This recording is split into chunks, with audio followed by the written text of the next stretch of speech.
इसका नाम प्रभु सम्मेलन का वो है, अस्तित्व बचाओ भाईचारा बनाओ।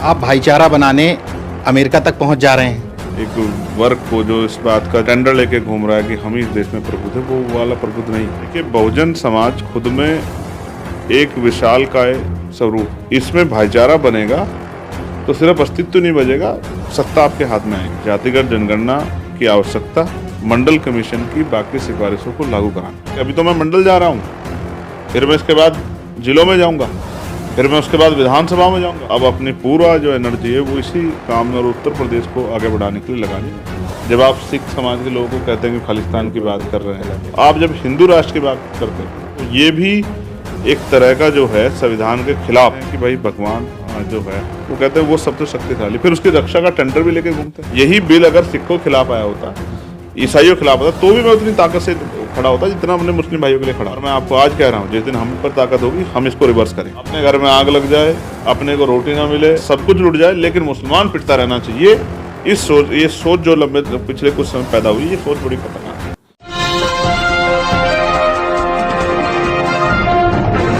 साथियों नमस्कार, मैं हूं नीरज पटेल और आप देख रहे हैं नेशनल जनमत। मेरे साथ जो शख्स हैं वो किसी पहचान के मोहताज नहीं, क्योंकि अपने बहुजन समाज के एजेंडे के दम पर शख्सियत बन चुके हैं।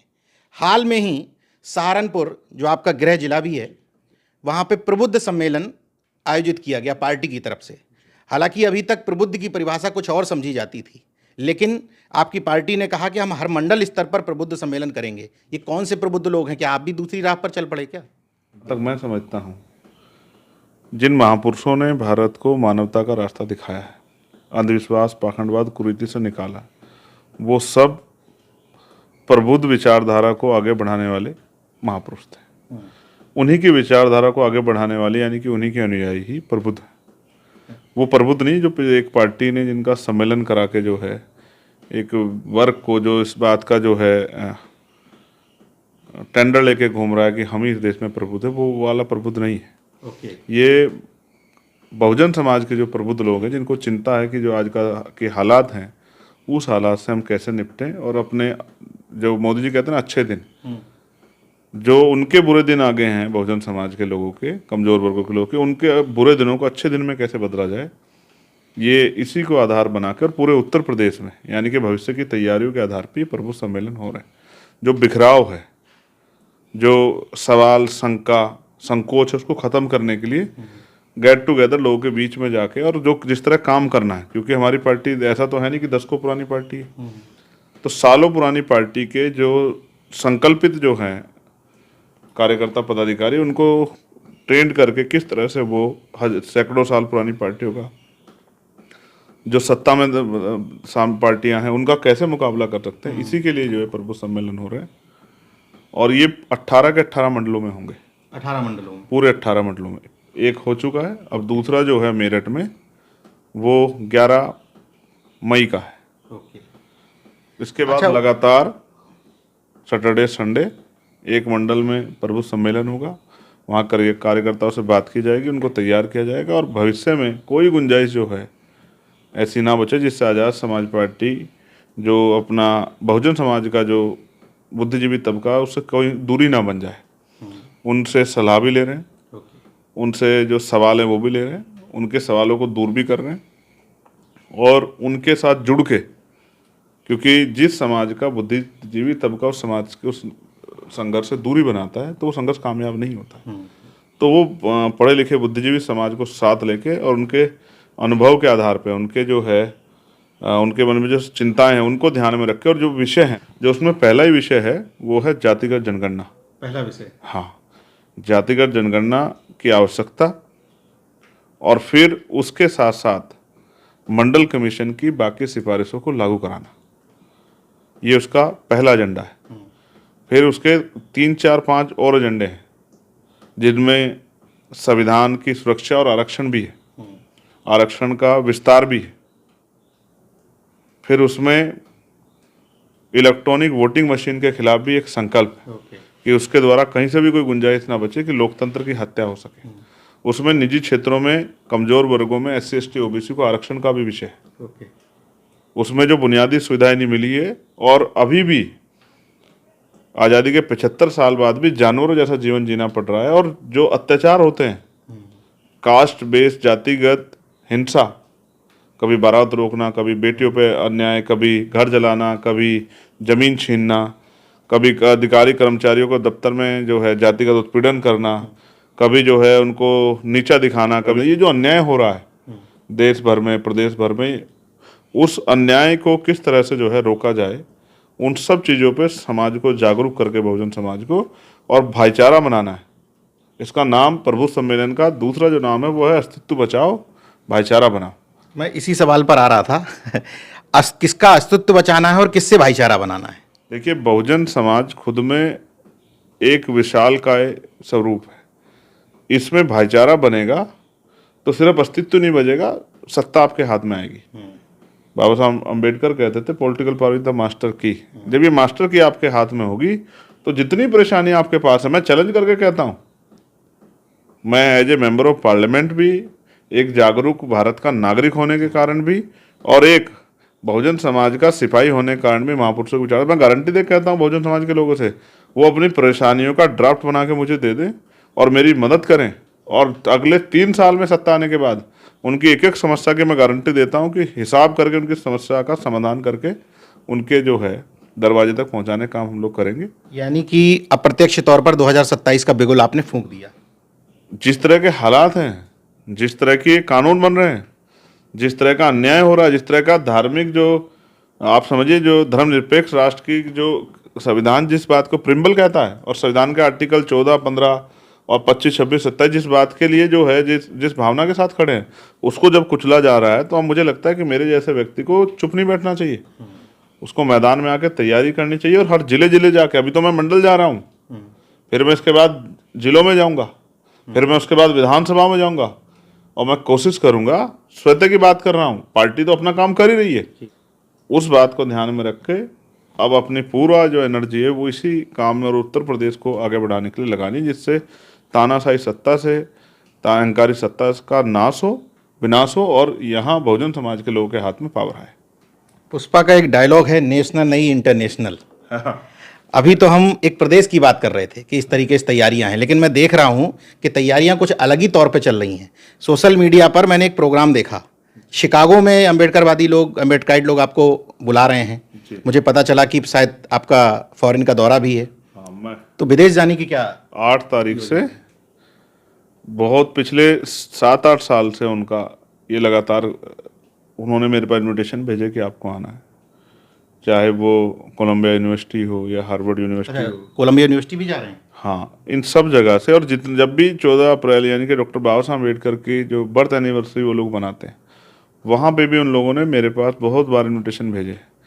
हालातों की वजह से मैं वहाँ नहीं जा पा रहा था, लेकिन इस बार हालात उपयुक्त हैं तो मैं वहाँ जा रहा हूँ, और 8 तारीख को मैं जाऊँगा, और लगभग 2 तारीख तक का ये पूरा कार्यक्रम रहेगा। इस बीच में टूर भी है हमारा पार्लियामेंट्री कमेटी का, उसको भी फाइनलाइज करना है, और कोशिश ये रहेगी कि वहाँ जो लोग हैं, जो वहाँ रहकर भी, इस देश से दूर जाकर भी बाबा साहब अम्बेडकर की फिलोसफी, बाबा साहब अम्बेडकर के दर्द को, और अन्य जो महापुरुष हैं, चाहे फूले साहब हों, हमारे राष्ट्रपिता ज्योतिबा फूले साहब हों, चाहे साहूजी महाराज हों, चाहे संत रामबिये प्रजापति हो, या बाबू शिवदयाल चौरसिया हो, चाहे अपने दीना भाना वाल्मीकि साहब हो, मान्यवर काशीराम साहब हो, महामना रामस्वरूप वर्मा हो, प्यारेलाल यादव, बाबू जगदीश प्रसाद कुशवाहा, जन्ना कपूर ठाकुर, ये तमाम महापुरुष जो हमारे हैं, इनके जो विचार हैं, ये अमेरिका भी ले जाएंगे? नहीं, ये विचार अमेरिका में, तो अमेरिका, मैं फिर कह रहा हूँ, जहाँ अम्बेडकराइट हैं वहाँ ये विचार हैं, लेकिन इनकी जड़ें गहरी होकर, जो मैंने आपको पहले का अस्तित्व बचाओ, भाईचारा बने, वो लोग भी अपना योगदान, जहाँ उनके परिवार और उस तरह से जहाँ उनके संबंध हैं, वहाँ तक भी ये विचार पहुँचे, और वो भी संकल्पित भाव से। आप देखिए, उनका संकल्प यहाँ से ज़्यादा है कि वो वहाँ रह के भी इतने अच्छे कार्यक्रम, मैं आपको कार्यक्रम की डिटेल्स भेजूंगा, जब कार्यक्रम हो जाएंगे उनकी फ़ोटो वीडियो भेजूंगा, आप देखना। मैं पिछली बार जब ऑस्ट्रिया और इटली गया था, वहाँ पर भी कितने शानदार कार्यक्रम, मैं सोच नहीं सकता था। बिल्कुल। लेकिन इस बार मैं कोशिश करूँगा कि उसको सबको जो है कलेक्ट करके लेके आऊँगा, और उसको यहाँ जारी करूँगा कि जो भाव यहाँ है डॉक्टर बाबा साहब अम्बेडकर, क्योंकि बाबा साहब अम्बेडकर कर्ज हम सब पे है, बिल्कुल, फूले साहब का कर्ज हम सब पे है, तो उस कर्ज का भाव वहाँ कितना गहरा है। और वहाँ जैसे कनाडा ने जो है 14 अप्रैल की छुट्टी घोषित की है अपने यहाँ हॉलीडे, तो आप ये समझिए कि वो उस विचार से कितने देश दुनिया के लोग प्रभावित हो रहे हैं। तो मैं मानता हूं कि बाबा साहब अम्बेडकर एक ऐसी शख्सियत है जिनकी जयंती समारोह पूरी दुनिया में सबसे ज़्यादा बड़े पैमाने पर मनाया जाता है। अभी आपसे बातचीत करते हुए मुझे एक चीज़ अचानक से याद आ गई कि एक वो दौर था, शायद आपने चर्चा भी की थी कि पासपोर्ट नहीं बना रहे थे आपका, ठीक है, और ये शायद बाबा साहब के उस संविधान की ही ताकत है कि आप पार्लियामेंट में पहुंचते हैं और अब आपको संसद सदस्य होने के नाते ही पार्लियामेंट खुद से पासपोर्ट दिया जाता है। मैं फिर इसके लिए डॉक्टर बाबा साहब अम्बेडकर का और भारतीय संविधान का और भीम आर्मी आज़ाद समाज पार्टी और बहुजन समाज के जो हितैषी हमारे साथ, चाहे वो पत्रकार हों, चाहे वो कर्मचारी हों, चाहे वो बिजनेसमैन हों, सबका धन्यवाद करता हूँ।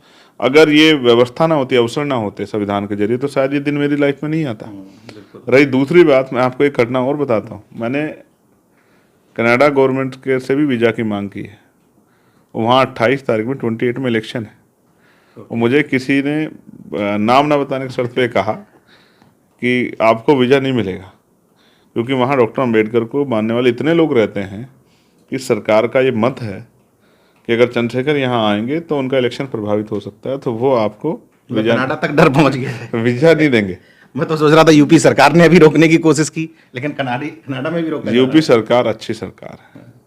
वो जैसे एक नारा एक समय आया था, गरीबी हटाओ, तो वो गरीबी तो हटी नहीं, तो गरीबों को हटाओ, गरीब हटाते रहे। तो इसी तरह से यूपी सरकार भी जैसे कोई परेशानी अपनी बताता तो वो परेशानी नहीं खत्म करती, उस व्यक्ति का ही इलाज कर देती है कि परेशानी वाला आदमी दोबारा उनके पास ना आए।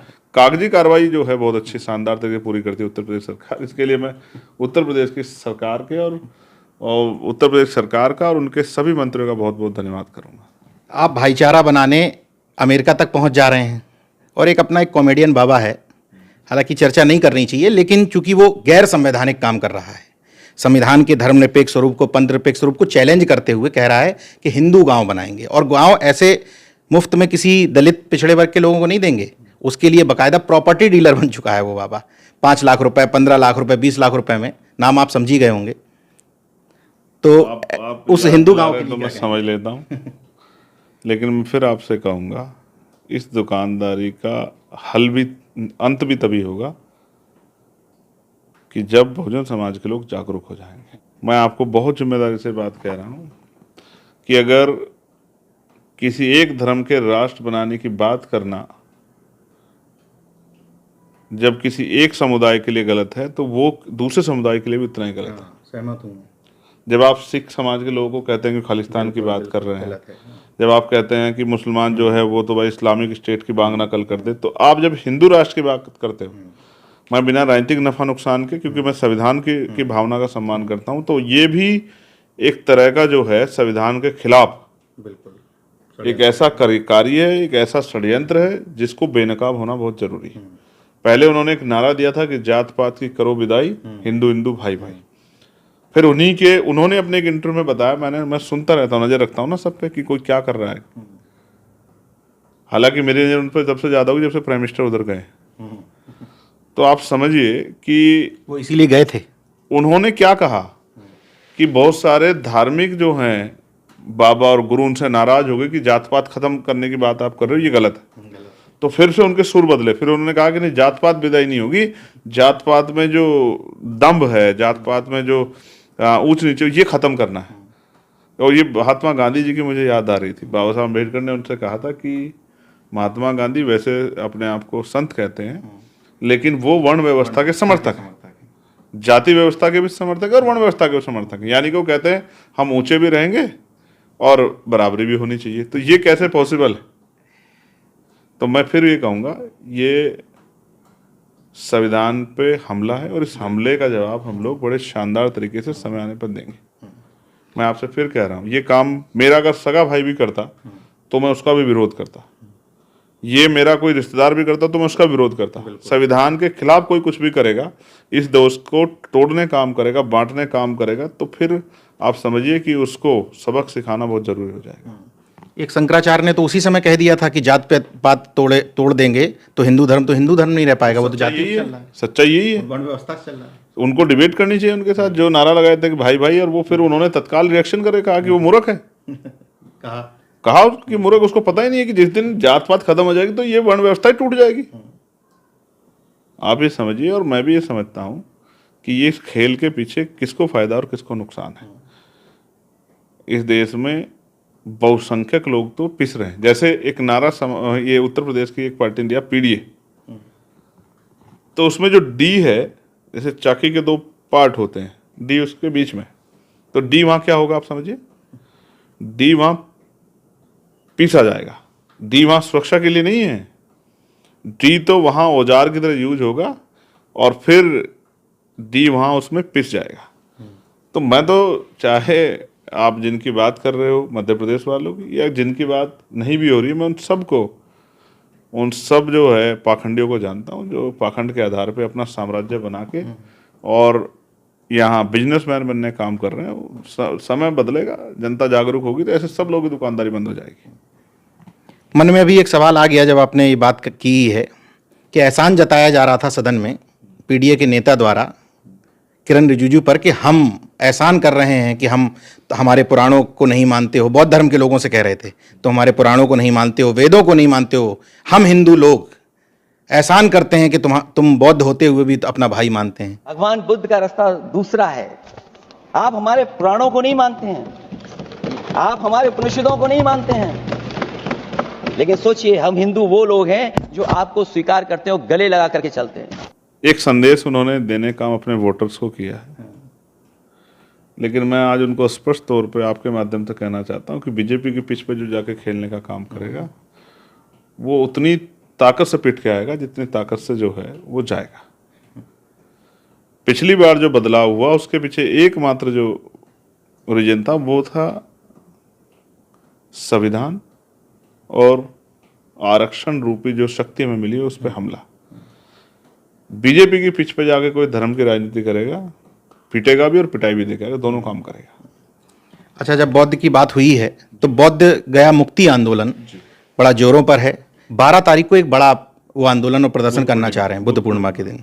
उस पर क्या है आपकी पार्टी का? पार्टी अपना काम कर रही है, पार्टी जल्द एक यात्रा पे निकाल रही है, लेकिन 12 मई को बुद्ध पूर्णिमा के अवसर पे मैं भी कोशिश करूंगा कि मैं वहाँ मौजूद रहूँ।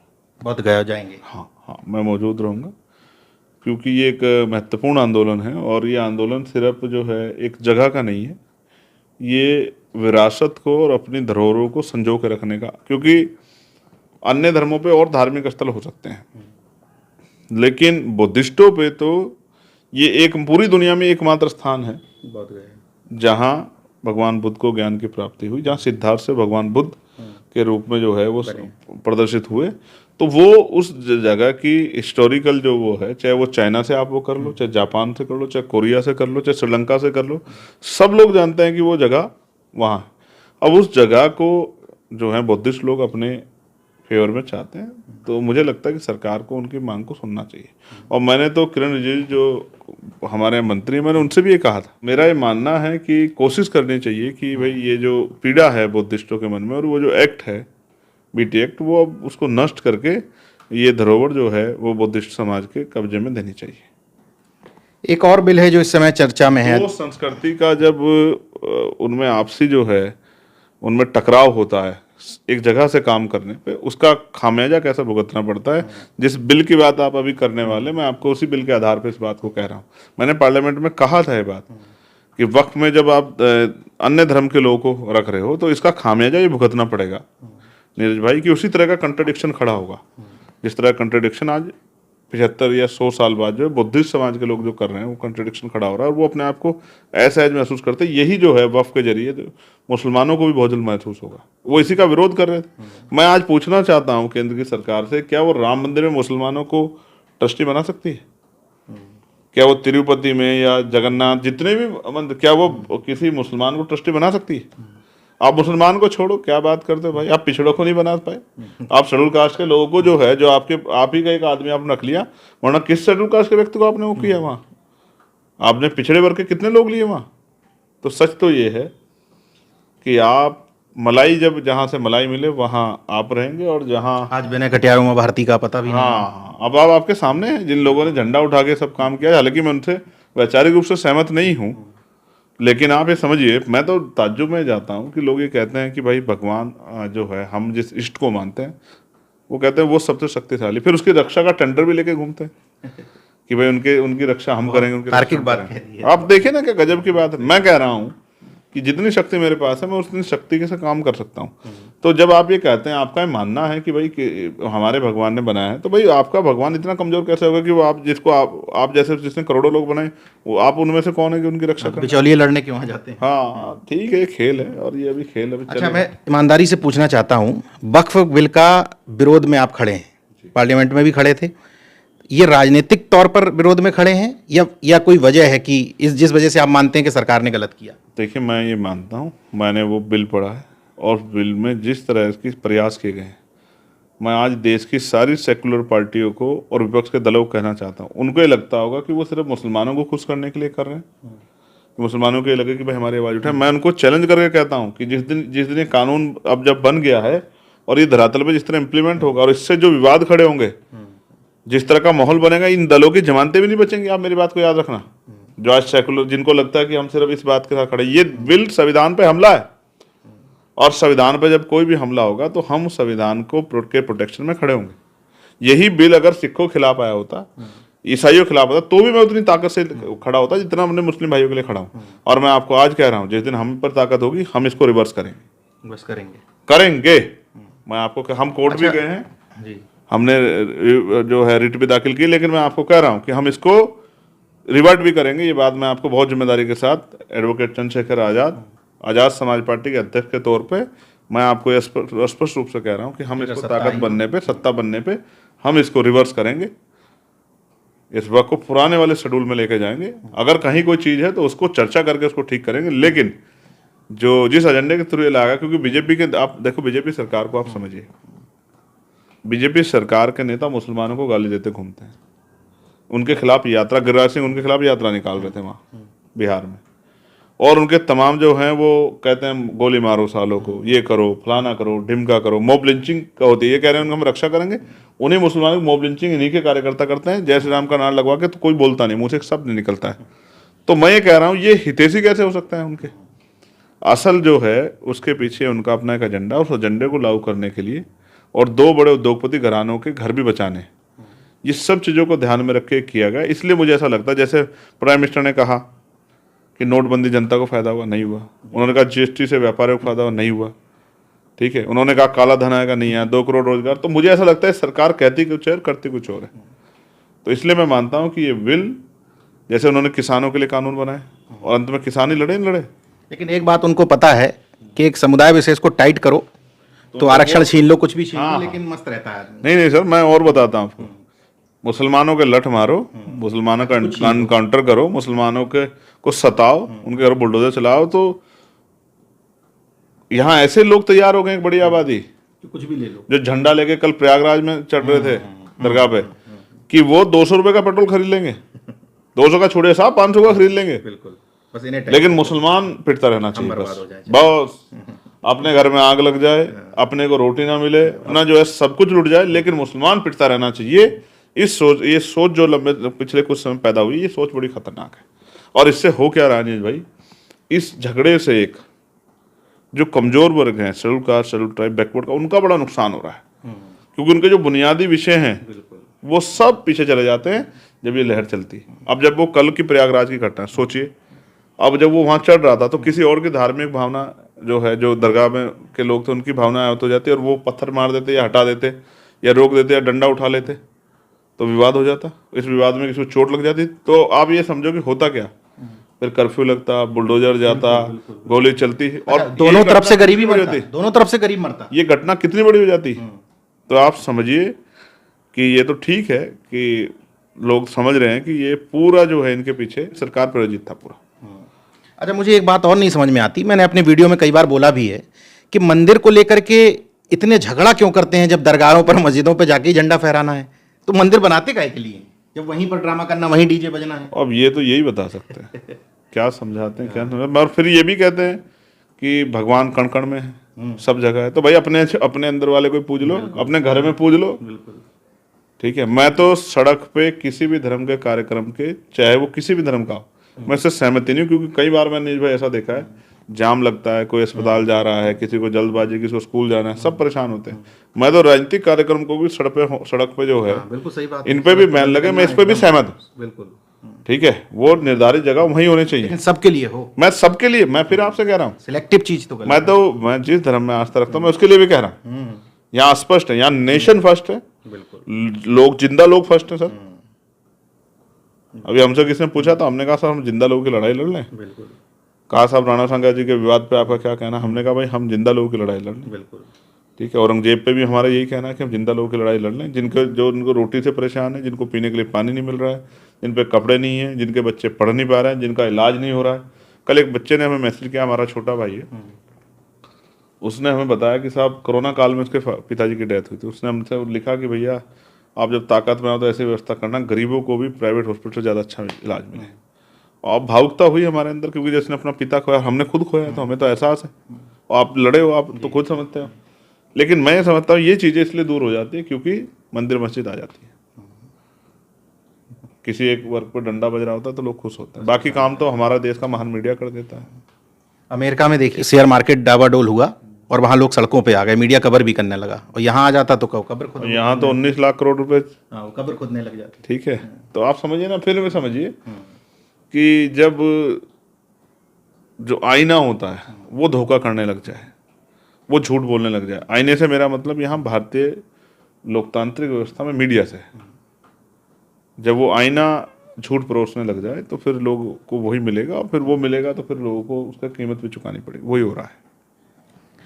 आपने चंद्रशेखर आजाद जी को सुना। मौजूदा दौर में पार्टी के नेतृत्वकर्ताओं में कितने ऐसे लोग हैं जो इतनी बेबाकी के साथ हर मुद्दे पर अपनी प्रतिक्रिया व्यक्त करें? उत्तर प्रदेश के लोगों को बहुत दिनों से इंतजार था कि आखिर चंद्रशेखर आजाद उनके बीच में कब आएंगे। उसका उत्तर भी उन्होंने दे दिया। अस्तित्व बचाओ भाईचारा बनाओ कि तर्ज पर मंडल भाई जा रहे हैं, फिर कहना है कि हम गांव-गांव शहर-शहर भी लोगों के बीच में पहुंचेंगे। फिलहाल यूएस जा रहे हैं अंबेडकरवादी मिशन और मूवमेंट को आगे बढ़ाने के लिए। हम उम्मीद करते हैं कि आपकी विचारधारा और आपका जो समाज के प्रति जो रवैया है वो इसी तरीके से बना रहे। ये समझिए कि जो लोग अमेरिका गए हैं वो इतने मजबूत तो नहीं थे आर्थिक रूप से, तो एजुकेशन के लिए गए और एजुकेशन के बाद वहीं सेटल हो गए। बिल्कुल।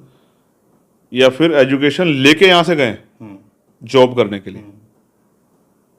तो मेरी इस बात को इस तरह समझिए, मैं सोचता हूँ आने वाले कल में जब ये निजीकरण बढ़ जाएगा, सरकारी नौकरियां खत्म हो जाएंगी, आरक्षण नाम का हथियार चला जाएगा, तो पाल को, प्रजापति को, कश्यप को, राजभर को, कुशवाहा को, मौर्य को, शाक्य को, जाट को, गुजर को, कुर्मी को, यादव को, चमार को, वाल्मीकि को, पासी को, धोबी को, कोरी को, खटीक को, इनके बच्चों को नौकरी कैसे मिलेगी यार भाई? इनका बच्चा कुर्सी पे कैसे बैठेगा? तो उसकी आर्थिक स्थिति कैसे बदलेगी? वो मिडिल क्लास कब बनेगा? वो जो है उसमें संपन्न लोगों में कब जाएगा? तो वो तो खत्म हो जाएगा। प्राइवेट सेक्टर मतलब गुलामी, वो गुलामी की जंजीरों में जकड़ा जाएगा। तो मैं सोचता हूँ कि भाई ये लोग अपने बारे में क्यों नहीं सोचते? विश्वकर्मा का क्या होगा? कोई पूछने वाला है? जो कब्र की खुदाई में लगे। सैन का क्या होगा? ठीक है, मैं फिर सोचता हूँ कि भाई लोगों को अपने बच्चों की और अपनी चिंता क्यों नहीं? तो फिर मैं समझता हूँ जब टीवी में जो परोसा जाता है और मीडिया जो परोसती है और वो उसमें खुश है, बाकी तो इंटरनेट सस्ता है हमारे यहाँ। फिर भी हमें आपकी कुछ जिम्मेदारी अपनी निभानी। हाँ, हमें अपना काम करना, जो होगा देखा जाएगा। हमें पीछे नहीं हटना है। अगर महापुरुष हट जाते तो हम नहीं होते, और अगर हम डटे रहे तो आने वाला जो ये दौर है ये भी गुजरेगा, और अच्छा बदलाव के अच्छे जो है हमारे लोगों के लिए अच्छे दिन में आएंगे। देखते रहिए नेशन जनमत, जागरूक और सजग बने रहिए। जय विज्ञान, जय संविधान, जय लोकतंत्र। धन्यवाद।